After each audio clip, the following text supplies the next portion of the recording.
오늘은 잠언서 3장 말씀을 가지고 내가 하나님과 사람 앞에서 은총과 귀중히 여김을 받으리라 하는 제목으로 말씀 전하도록 하겠습니다. 한번 따라해 봅시다.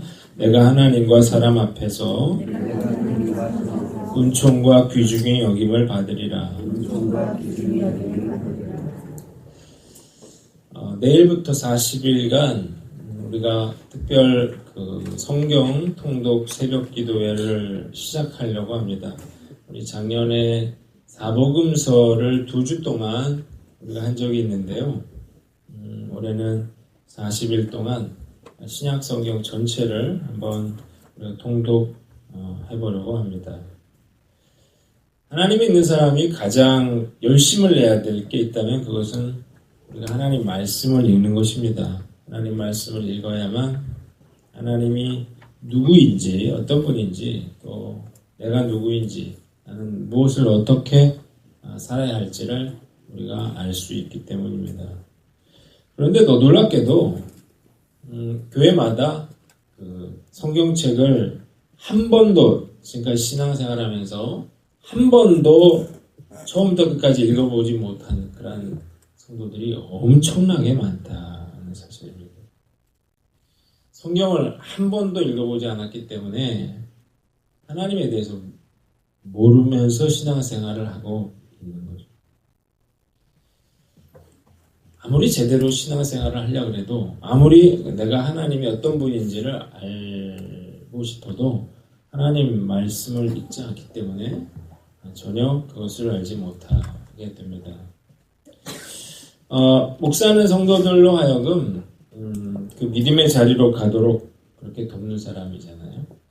어떻게 하면 성경을 통해서 하나님을 깨달아 알 수 있는가를 도와주는 사람이 바로 목사인데요. 목사는 성경을 성도들로 하여금 읽을 수 있도록 해야 할 그런 책임과 의무가 있는 것입니다. 우리가 생각해 볼 거는 뭐냐면 과연 왜 그렇게 성경 읽기가 어려우냐 그런 얘기예요. 왜 그렇게 힘든가? 여러 가지 바빠서 또 환경이 안 돼서 이렇게 우리가 말할 수 있지만 저는 가장 큰 이유가 바로 영적인 방해 때문이다. 그런 생각을 해봅니다. 자, 우리 사실 우리는 하루에 굉장히 많은 걸 읽어요. 특히 이제 스마트폰 이런 것들 가지고 어린아이에서부터 청소년들 또 장년들, 노년들까지 스마트폰을 손에서 놓지를 않습니다. 아침에 일어났을 때부터 길에 갈 때 또 심지어는 운전하면서도 스마트폰을 보고 그리고 잠을 자면서도 스마트폰을 손에서 놓지 않는 그런 사람들이 많은 거예요. 이상한 건 성경은 하루에 한 장이 아니라 한 구절도 읽기가 어렵다는 것입니다. 이유가 뭐냐? 아무것도 아닌 것 같지만 한 구절도 못 읽는 이유는 그런 영적인 방해가 있기 때문입니다. 우리가 혼자서는요, 이게 힘들어요. 내가 결단해도 한때는 말씀을 내가 열심히 읽었었던 적도 있는데 어느 순간에 게을러지고 이러면서 읽고 싶어도 안 되는 그런 상황들이 많거든요. 혼자는 어렵지만 같이 읽으면 할 수 있습니다. 같이 시작하면 우리가 쉽게 할 수 있는 이유가 뭐냐면 영적인 그런 방해를 우리가 물리칠 수 있기 때문입니다. 오늘 저는 그냥 설교를 잘하냐 못하냐를 떠나서 여러분들 마음 가운데 성경책을 내가 다시 읽어봐야 되겠다 그런 마음이 그런 결단이 생기기를 원합니다. 오늘 이 설교를 듣고 여러분들이 내일부터 이 성경책을 다시 열어서 그 성경책을 읽어가는 저와 여러분들 되시기를 주님의 이름으로 축원합니다. 성경 읽기가 왜 그렇게 중요한가? 3가지 이유가 있어요. 첫째는 이 말씀이 우리의 인생의 안내자가 되기 때문입니다. 한번 따라합시다. 인생의 안내자. 하나님의 말씀이 왜 중요하냐? 우리의 인생을, 우리의 삶을 인도해 주기 때문입니다. 그래서 첫 번째로 성경은 말씀이 우리의 등이요 빛이라 그렇게 말하고 있습니다. 시편 119편 105절을 보면 주의 말씀은 내 발의 등이요 내 길의 빛이니이다 라고 했어요. 시편 기자는 말씀을 뭐라고 말했어요? 발의 등이라고 말했습니다. 길의 빛이라고 얘기했어요. 이 당시에 그 전등이 없잖아요. 가로등이 없잖아요. 그러니까 어떤 시골길을 간다고 생각해 보세요. 아무 깜깜한 빛이 없는 그런 곳을 우리가 찾아가기 위해서는 반드시 어떤 등이 있어야 된다고요. 그게 없으면 돌부리에 걸려 넘어지든지 아니면 우리가 진흙탕에 빠지든지 부딪히거나 다칠 수도 있고, 그리고 중요한 건 우리가 원하는 곳으로 찾아갈 수가 없기 때문입니다. 여러분이 앞이 안 보인다고 생각해 보세요. 오늘 우리가 교회에서 나갈 때 내가 눈을 감고 우리 집을 찾아간다고 생각해 보세요. 굉장히 어려운 일이거든요. 아무리 똑똑해도요, 눈을 감고서는 갈팡질팡할 수밖에 없고 어려움을 당할 수밖에 없는 거예요. 내가 왜 인생 사는 게 힘드냐? 똑똑하지 않아서가 아니에요. 똑똑한 사람이나 그렇지 못한 사람이나 인생은 어렵기가 마찬가지일 거는 그 앞이 보이질 않기 때문에 그런 겁니다. 시편 기자가 만약에 요즘 시대 사람이었으면 주의 말씀은 나의 내비게이션이요 이렇게 얘기할 수도 있겠어요. 자, 아는 길이라면 내비게이션 없이 그냥 찾아갈 수 있지만 모르는 길은 우리가 반드시 이 길잡이, 안내자를 따라서 가야만 하는 것입니다. 하나님의 말씀이 우리에게 뭘 알려줍니까? 첫째로 구원, 그 길을 알려줍니다. 우리가 이걸 모르면 인생을 헛살게 돼요. 뭘 먹을까, 뭘 마실까, 뭘 입을까가 삶의 목표가 돼버려요. 그리고 그것을 쫓아 살아가다가 어느 순간 죽음 앞에서 당황하게 되는데, 하나님 말씀은 우리에게 뭘 알려줍니까? 구원의 길을 알려주죠. 어떻게 살아야 할지를 우리에게 깨닫게 해줍니다. 구원도 중요하지만 우리 삶도 중요합니다. 이 세상에서 어떻게 살 것인가? 이것도 중요한데요. 말씀을 모르면 중요한 순간에서 우리가 우왕좌왕하게 돼요. 그리고 모든 것을 운에 맡기고 살게 돼요. 그래서 인생이 갈팡질팡하는 인생을 살게 됩니다. 저는 인생의 중요한 순간마다 하나님의 말씀으로 인도하심을 받아온 것 같아요. 고등학교 때부터 큐티를 시작했기 때문에 제가 그걸 열심히 했던 대충 봤던 간에 어쨌든 큐티 책을 지금도 손에서 놓지 않고 있습니다. 이걸 어쨌든 들여다보고 있어요.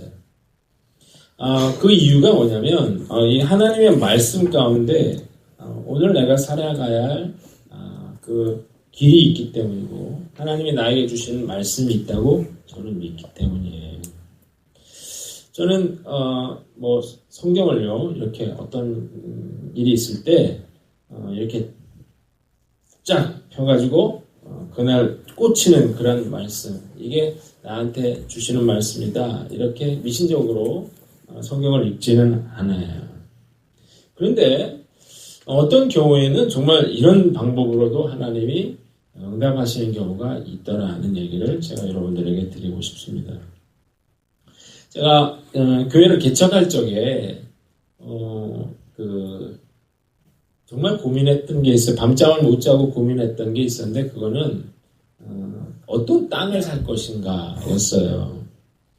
그래서 제가 이쪽에 있는 땅, 여기 지금 교육관이 있는 땅, 그 땅과 그 당시에 제가 사려고 했던 땅이 저 앞쪽에 큰사랑교회라고 있어요. 그 중간에. 그쪽에 있는 땅을 놓고 어느 걸 살 거를 고민했습니다. 이쪽 땅은 55평이고 저쪽에 있는 땅은 66평이었어요. 근데 저는 조금이라도 좀 큰 땅을 사고 싶었고, 그리고 중요한 건 돈이 없었기 때문에 대출이 많이 껴있는 그런 땅을 사고 싶었어요. 그런데 이 땅은 작은데 대출 금액이 적었다고요. 그래서 처음에 돈이 많이 필요한, 저쪽 땅은 땅도 크고 대출이 많았기 때문에 그래서 처음 들어가는 돈이 적었다고요. 그래서 저는 처음에 저쪽에 있는 땅을 사고 싶었어요. 그런데 제가 주저했던 이유는 뭐냐면 제가 이 땅을 놓고 제가 기도하면서 돌았던 데가 바로 여기거든요. 이쪽 코너에 이 땅을 계속 매일매일 돌았기 때문에, 그래서 내가 이 땅을 돌았는데 저쪽의 땅을 산다는 게 마음이 불편했어요. 결정을 못하고 있었습니다. 제가 여기 교회를 질 적에는 여기에 건물이 거의 하나도 없는 그런 상황이었거든요. 계약은 해야 되겠고, 결정은 해야 되겠는데, 뭐가 하나님 뜻인지 모르겠더라고요. 내가 고민하다가, 하나님 말씀으로 좀 응답을 좀 해주십시오. 그런 기도를 하다가, 그때 이제 이사야서를 읽고 있었거든요. 근데 갑자기 무슨 생각이 들었냐면, 이사야서 66장이 66평으로 보이는 거예요. 이사야서 66장에는 뭐라고 써있지? 그런 생각이 딱 들더라고요. 그래가지고 이사야서 66장이 그걸 딱 펴봤어요. 펴줘보세요. 66장을 딱 폈더니 1절에 뭐라고 나왔어요? 여호와께서 이와 같이 말씀하시되 하늘은 나의 보좌요 땅은 나의 발판이니 너희가 나를 위하여 무슨 집을 지으랴? 내가 안식한 초석으로. 하늘이 다 내 집인데 너희가 무슨 집을 짓겠느냐고 그렇게 말씀하시는 거죠. 지으라는 얘기에 짓지 말라는 얘기예요. 짓지 말라는 이야기죠. 그래서 제가 너무 신기해가지고 그럼 55장에는 뭐라고 써있어? 55장을 딱 폈더니 여기 나오는 거야. 오호라 너희 모든 목마른 자들아 물러나오라. 돈 없는 자도 오라. 너희는 와서 사 먹되 돈 없이 값 없이 와서 포도주와 쳐주세요. 이걸 봤는데요. 이 말씀이 눈에 박히듯이 들어오더라고요. 왜냐면 내가 돈이 없었거든요. 돈 없는 자도 오라고 했어요. 와서 사라고 했어요. 그래서 너무 신기하더라고요. 성경책을 읽는데 와서 사라고 하는 말씀을 찾을 줄은 제가 몰랐죠. 저는 그냥 이게 하나님이 나에게 주신 응답인가 보다 그냥 그런 생각을 하고 있었는데 아는 선배 목사님이 땅을 한번 봐주겠다고 했어요. 그래서 오셔가지고 딱 와서 하시는 말씀이 저 땅은 안 된다는 거예요. 지금은 다 비어있으니까 저게 좋아 보이지만 건물이 다 들어서면 저희 갇히게 돼서 우리가 이쪽으로 나와 있기 때문에 저쪽에서 찾을 수 있지만 중간에 들어가면 어렵다고 했어요. 그래서 저는 마음에 어떤 확신이 있었기 때문에 그래서 이 목사님 말씀이 하나님 말씀이라는 생각을 하고 그리고 이쪽 땅을 계약을 했습니다. 지나놓고 이제 생각을 하는 거죠. 생각을 하면서 제가 그게 맞았다는 생각을 하게 되는 건 뭐냐면 여기에 땅을 옆에 있는 땅을 사게 됐잖아요. 이 땅을 사게 됐다. 그래서 건물 2개를 지을 수 있게 되었다. 돌아보면서 내가 너무 고민을 하다 보니까 하나님이 이런 방법으로도 내 어떤 앞길을 인도해 주셨구나 그런 생각을 저는 해보게 됩니다. 자, 여러분들은 어떤 그런 결정을 앞두고 있나요? 방법은 모르겠지만 중요한 건 그 해답은 어디에 있다는 것입니까? 하나님의 말씀이 있다는 사실을 믿으시기를 바랍니다. 우리 눈에 좋아 보인다 하더라도 그게 정말 좋을지 그렇지 않을지 누가 알 수 있습니까? 우리가 여러분도 이 하나님 말씀이 정말 여러분들의 인생의 안내자가 되고 여러분들의 길을 열어주시는 그런 축복 받으시기를 주님의 이름으로 축원합니다. 하나님 말씀이 우리 안내자가 된다고 하는 두 번째 의미는 지혜와 명철을 우리에게 주신다는 거예요. 시편 119편 99절로 100절을 보면 내가 주의 증거들을 늘 읊조림으로 나의 명철함이 나의 모든 스승보다 나으며 주의 법도들을 지킴으로 나의 명철함이 도인보다 나으니 그랬습니다. 시편 기자가 뭐라고 그랬어요? 이 하나님의 말씀을 묵상했더니 나의 명철함이 나이 된 사람보다 낫다. 그런 이야기를 하고 있는 것입니다. 미국의 예일대 학장이었던 펠프스라고 하는 사람이 이런 얘기를 했어요.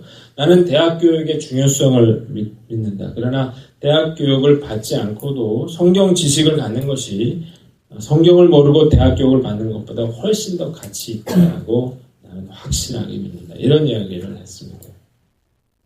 하나님의 말씀을 우리가 읽으면 이 지혜와 명철이 생겨요.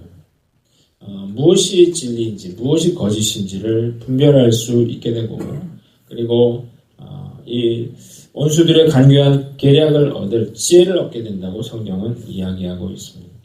제가 성경 공부를 성도들하고 1년, 2년, 3년 이렇게 하면서 느끼는 건 성경 공부를 시작하면 처음 시작할 때와 끝날 때를 비교해 보면 정말 머리가 좋아진다고 하는 사실을 제가 깨닫게 됩니다.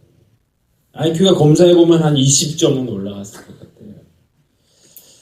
여러분, 이게 그 농담이 아니라요. 아이들도 이 말씀을 깊이 알게 되면 철이 빨리 들어요. 그러다 보면 인생에 대해서 준비하게 되고, 그래서 공부도 열심히 하게 되는 거예요. 결국 철이 들어야 자기 인생을 준비하게 되는 것이거든요. 유대인들이 인구가 1300만 명밖에 되지 않는데 온 세계에 그런 영향력을 미치고 있습니다. 뭐 하버드라든지 예일이라든지 이런 데는 너무 유대인들이 많이 들어와서 유대인들의 합격률을 15%, 20% 내외로 제한하고 있다고 그래요. 그 이유는 제한을 안 하면 유대인들이 더 많이 들어오기 때문이다. 그렇게 말하고 있는데, 유대인들이 이렇게 탁월한 이유가 뭐냐 그랬더니 어렸을 때부터 모세오경을 암송하는 그런 훈련을 한다 그러잖아요. 자, 우리가 왜 내가 무지한가, 머리가 나빠서가 아니고요. 인생은 우리 가보지 않은 길, 보이지 않는 길이기 때문에 그렇습니다. 우리가 이 성경 통독을 통해서 이 하나님의 말씀이 나를 어떻게 이끌어 가실지를 기대하면서 우리가 이 말씀으로 세워지는 저와 여러분들 되시기를 주님의 이름으로 축원합니다. 자, 성경이 중요한 두 번째 이유는 인생의 보호자가 되기 때문입니다. 한번 따라합시다. 인생의 보호자. 여러분, 하나님의 말씀이 가장 중요한 이유 중에 하나는 이 말씀이 나와 내 가족을 지켜주기 때문입니다. 자, 그런데 우리가 하나님 말씀이 나를 지켜준다고 하는 굉장히 중요한 의미는 뭐냐면, 내가 뭐 지나가는데 사고를 막아준다 이런 것보다 나로 하여금 하나님 말씀이 죄짓지 않도록 그렇게 지켜준다는 의미가 훨씬 커요. 잠언 4장 4절을 보면 뭐라고 되어 있냐면 6절에 지혜를 버리지 말라, 그가 너를 보호하리라, 그를 사랑하라, 그가 너를 지키리라고 했습니다.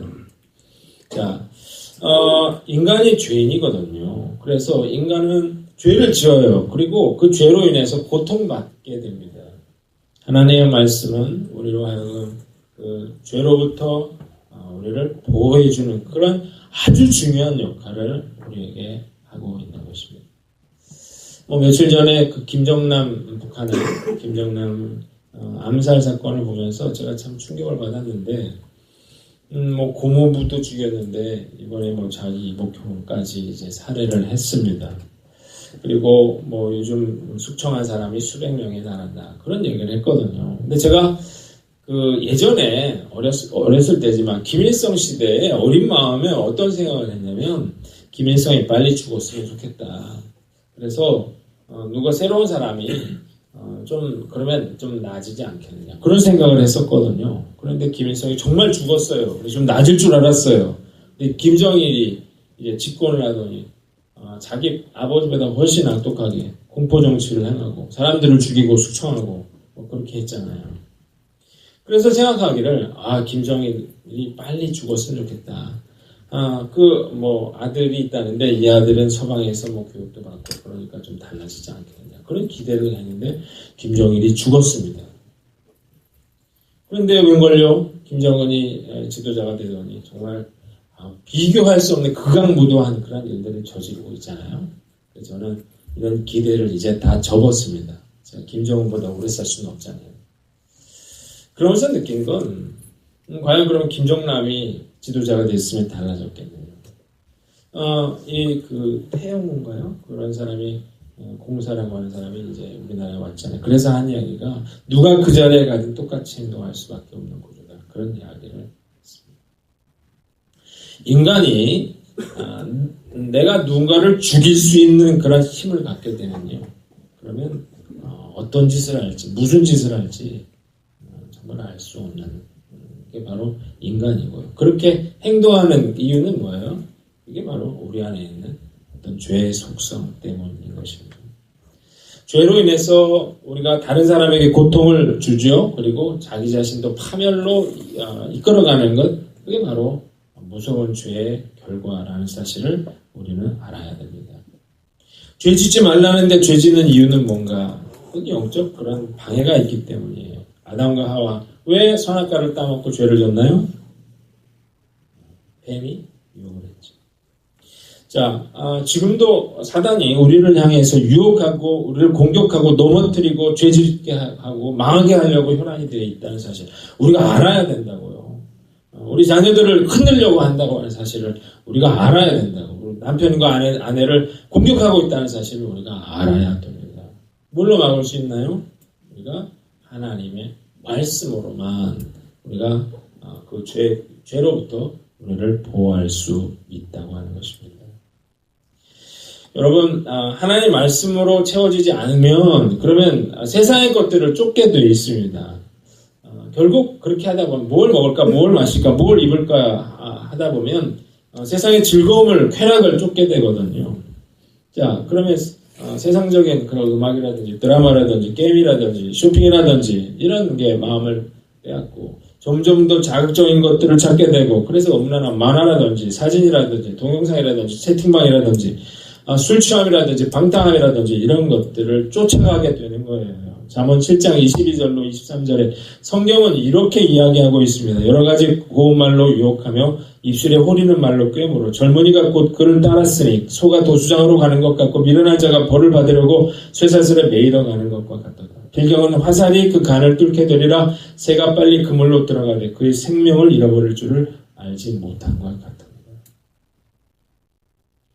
죄짓고 사는 것은 위험한 것입니다. 우리는 그 누구도 죄와 싸워 이길 수 있는 힘이 없는 거예요. 죄에 넘어가면 결국 굉장히 큰 고통을 받게 된다는 사실을 우리가 알아야 합니다. 하나님 말씀을 읽으면요, 우리는 하나님 말씀 뭐라고 했어요? 교훈과 책망과 바르게 함과 의로 교육하기에 유익한 책이라고 했어요.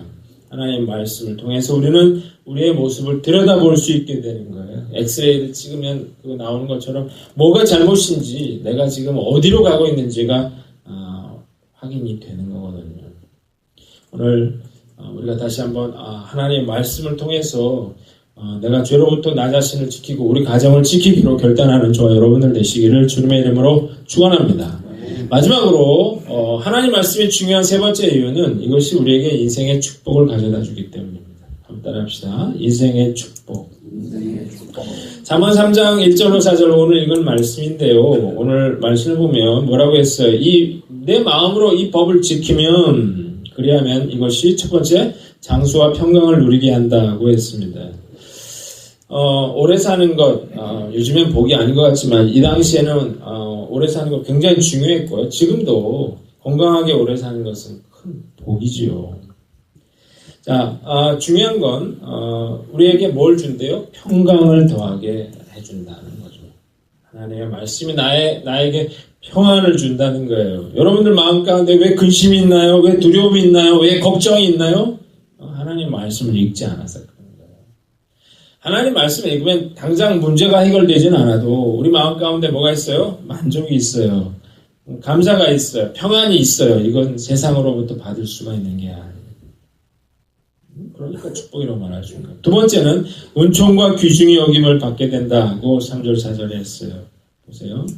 자, 인자와 진리가 내게서 떠나지 말게 하고 그것을 내 목에 매며 내 마음판에 새겨라. 그리하면 내가 하나님과 사람 앞에서 은총과 귀중히 여김을 받으리라고 했습니다. 자, 하나님의 말씀을 내가 목에 매면 하나님과 사람 앞에서 중요한 존재가 된다는 거예요. 여러분, 왜 내가 무시당하는 그런 사람이 됐나요?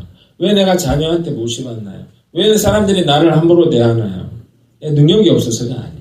내 돈이 없어서가 아니에요. 내가 하나님의 말씀이 없기 때문에 무시당하는 것이죠. 뭐 그런 얘기 잘 알잖아요. 뭐 종이 하나 절대 이거 찢는 거는 어려운 일이 아니죠. 그러나 이 종이가 성경책 안에 들어가면 어떤 식으로도 이건 찢을 수가 없다는 거죠. 우리는 하나님 말씀 없는 우리는 아무것도 아니에요. 그러니까 결국 무시당하는 게 당연한 것이죠. 냉정하게 생각해 보세요. 왜 내가 무시당하느냐? 내 안에 하나님 말씀이 없어서 그런가? 내가 하나님 말씀을 존중하지 않기 때문에 그런 거예요.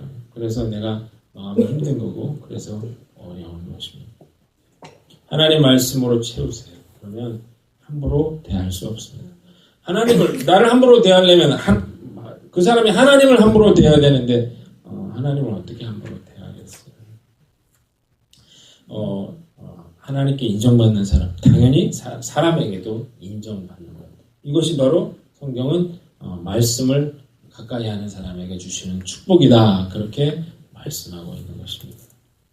세 번째는 물질의 축복인데요. 9절 보니까 10절 보니까 이 천열매로 여호와를 공경하며 그리하면 내 창고가 가득히 차고 내 포도즙 틀에 내 포도즙이 넘치리라고 했는데 하나님께서 이런 말씀으로 그렇게 풍성한 자에게 축복해 주시겠다. 그런 말씀을 한 여러 가지 그런 구절이 있잖아요. 시편 1편에는 뭐라고 되어 있습니까? 시냇가에 심긴 나무는 늘 그런 풍성한 열매를 거두게 되는 것이고 신명기 28장의 비유에는 뭐라고 되어 있어요? 내가 들어가도 복을 받고 나가도 복을 받을 것이다. 떡 반죽그릇까지 복을 받을 것이다. 그런 축복을 약속해 주고 있는 것입니다. 여러분 예수 믿어서 우리가 잘못된 사람들 있죠. 어려운 일 겪는 사람도 있죠. 그러나 그런 사람들은 소수입니다. 대부분은 우리가 왜 예수님 믿어요? 왜 여기 나와 있어요? 하나님 믿어서 뭔가 얻는 게 있으니까 예수님 믿는 거예요. 하나님 믿는 거예요. 하나님 믿어서 받은 축복이 많잖아요. 한번 세보세요. 다 하나님의 은혜죠. 신앙생활 제대로 하면 입술에서 다 하나님의 은혜라는 말이 나오게 돼 있어요. 워너메이커라고 하는 사람에 대한 책을 정광 목사님이라고 하는 분이 썼습니다. 그 책의 제목은 뭐냐면 성경이 만든 사람, 백화점왕, 워너메이커 이렇게 돼 있어요. 제가 정광 목사님의 책을 여러 권 가지고 있는데 이 워너메이커라고 하는 사람이 어떤 사람이냐면 자기 아버지가 가난한 벽돌공이었습니다. 굉장히 가난했는데 초등학교밖에 못 갔습니다. 그리고 이제 한 상점의 점원으로 이제 일을 하게 됐는데 자기 아버지가 14살에 죽어버려요. 그러니까 교육도 못 받았죠. 아버지도 없죠. 그러니까 굉장히 이제 힘든 그런 생활을 했는데 남들 학교 갔을 때 자기는 그 상점에서 일을 했습니다. 그런데 이 워너메이커 굉장히 성실했어요. 정직했어요. 근데 문제는 뭐냐면 손님들에게 물건을 팔 적에 다 좋다 그래야 팔 텐데 이 상품을 설명해 주면서 상품의 장점과 단점에 대해서 설명을 하더라는 거예요. 주인이 그걸 보고 충고를 해줬어요. 야, 그런 식으로 장사하면 절대 돈을 많이 벌 수 없다. 정직하게 해가지고는 장사를 잘할 수 없다고 얘기를 했어요. 그러자 워너메이커가 얘기하기를 아저씨 지금은 당장 많이 벌지 못하겠지만 정직하게 팔면 그 손님은 다시 우리 가게를 찾게 될 것입니다. 그런 얘기를 했어요. 이 워너메이커의 말이 맞았습니다. 정직한 가격, 꼼꼼한 품질 관리 이렇게 이게 물건을 팔다 보니까 점점 이 가게가 잘 되기 시작했어요. 자, 이 상점 주인은 이 자기가 이제 세상을 떠나게 되면서 이 가게를 워너메이커에게 이제 물려줍니다.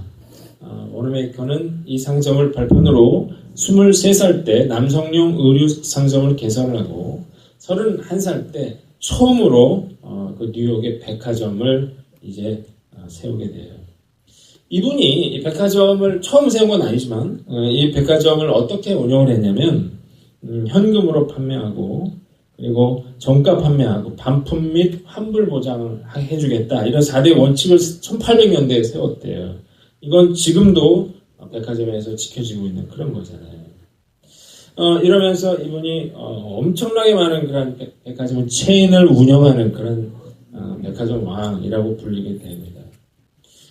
한 기자가 물었어요. 선생님이 지금까지 투자한 것 중에서 가장 성공적인 투자는 무엇입니까? 물었더니 워너메이커가 이야기하기를 내가 지금까지 살아오면서 가장 큰 투자, 가장 큰 성공을 가진 그런 투자는 $2.75를 주고 산 성경책이었다.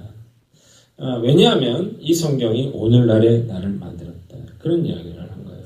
하나님 말씀으로 어떻게 장사를 할 것인가를 고민했고 날마다 말씀을 읽으면서 하나님이 주시는 그런 지혜로 이 사업을 감당을 했고 그가 그 하나님의 말씀으로 주시는 그러한 축복을 누리게 됐다. 그렇게 고백을 하는 거예요. 사업만 열심히 한 게 아니라 YMCA 총재로 65년간 헌신했대요. 그래서 종로 이가에 가보면 우리나라에도 YMCA 빌딩이 있잖아요. 종로 이가에 거기에 이제 벽돌을 이제 공급한 사람도 바로 워너메이커라고 합니다. 이 정광 목사님이 이런 이야기, 이런 책을 쓴 성경에 대해서 이런 책을 쓴 이유가 있어요. 이분이 이제 성경에 대해서 굉장히 관심이 많고 열심히 성경을 어렸을 때부터 읽었더라고요. 군대에서도 신약은 10번 읽고 구약은 3번을 읽고 그리고 지금까지 신구약 성경을 40독을 하고 잠언은 350독을 했다 그래요. 아내와 연애를 할 때마다 야고보서를 암송을 했는데 이제 결혼할 때는 완전히 통째로 야고보서를 암송했다고 합니다. 그리고 자녀들에게 한글을 가르칠 때 성경책으로 한글을 가르쳤다고 해요. 아이언사이드라고 하는 사람은 어떤 얘기를 하냐면 크리스찬은 자기 나이만큼 성경을 읽어야 한다. 그런 이야기를 했습니다. 여러분은 지금까지 몇 번이나 성경을 읽었나요? 거북이 교인이라고 하는 그런 말을 했어요. 이분이. 이 말은 이 하나님의 말씀을 전혀 읽지 않고 이 영적인 양식을 먹지 않고 살아가는 교인을 말하는 것입니다. 거북이는 아무것도 먹지 않고도 500일을 살 수 있다 그래요. 그런데 물론 살아있다고 하는 것은 어떤 생명력을 가지고 살아있는 게 아니라 간신히 생명만 유지하고 있는 그런 걸 말하는 거죠. 거북이 교인이라고 하는 것은 이 살아는 있지만 죽은 것처럼 그렇게 무기력한 존재로 살아가 있는 그런 크리스찬들을 말하는 것입니다. 하나님 말씀을 읽지 않으면 그래서 영적으로 채워지지 않으면 거북이처럼 살아있는 것처럼 보이지만 영적으로는 아무것도 할 수 없는 그런 사람에 불과하다는 거예요. 왜 힘든가요? 피곤하시죠? 여러분 지쳐있죠? 왜 힘든가요? 우리 영적으로 다운돼서 그런 거예요. 기가 죽어 있어서 힘든 거예요. 내가 못 쉬어서 지금 피곤한 게 아니에요. 못 먹어서 힘든 게 아니라고요. 내가 영적으로 채워지지 않았기 때문에 기가 죽어 있기 때문에 내가 뭘 하든 피곤하고 자꾸 가라앉는 것입니다. 자, 오늘 저는 여러 가지 이야기를 했어요. 왜 성경 말씀 읽는 거 중요한가? 첫째로 말씀이 우리 인생의 안내자가 된다고 했어요. 인생의 보호자가 된다고 했어요. 인생의 축복을 가져다 준다고 했어요. 어려운 건가요? 성경책을 읽는 게 어려운가요? 어려운 게 아니죠. 우리가 저는 그래서 이걸 시작을 하면서 새벽에 사람들이 많이 올까? 뭐 그런 생각했는데 어쨌든 새벽에 나올 수 있는 사람은 40일만 나오면 신약 성경을 한번 읽을 수 있게 됩니다. 빠지더라도 여기에 맞춰서 내가 한번 읽어보겠다 결단만 하면 그러면 40일 만에 성경책을 한번 읽을 수 있겠죠. 그리고 신약 성경을 읽을 수 있다면 그러면 어쩌면 구약 성경도 오래 읽을 수 있는 그런 기회가 될 수 있을 것이다. 저는 생각을 해봅니다. 바쁘다고 핑계하지 말고 시간 없다고 힘들다고 우리가 얘기할 게 아니고 이번 기회에 다시 한번 하나님의 말씀으로 채워져서 우리가 하나님이 나에게 주시는 그런 계획과 비전은 뭔가 우리가 다시 한번 꿈을 꾸고 믿음으로 살아가시는 저와 여러분들 되시기를 주님의 이름으로 축원합니다.